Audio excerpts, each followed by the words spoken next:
They are believed to have guided Maoris toward New Zealand, as their migration anticipated the existence of a landmass further south.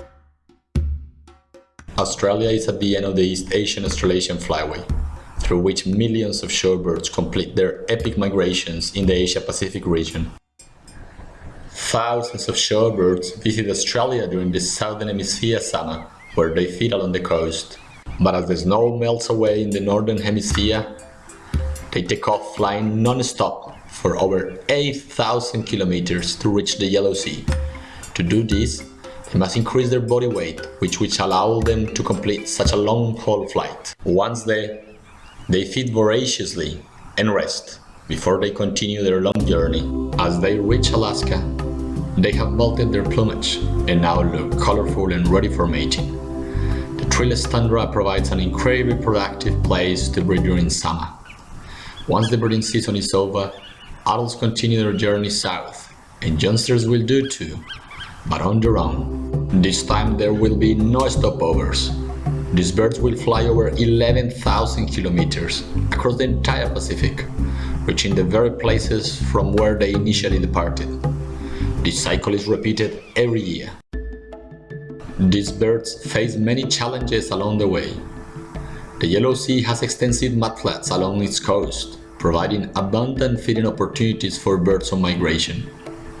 Unfortunately, many important sites in the Yellow Sea have been replaced by industrial complexes and ports.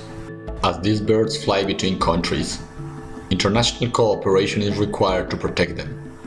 Incheon, in the Republic of Korea, is the host to the Office of a Multilateral Voluntary Agreement that brings together 17 countries from Asia-Pacific to coordinate conservation actions. However, despite this agreement and many others, these birds have continued to decline.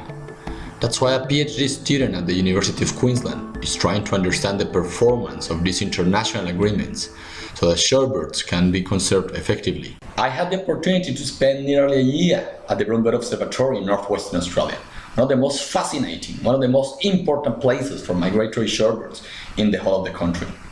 By being there, I started realizing how dramatically these birds were declining, but also how many international agreements were in place to protect them.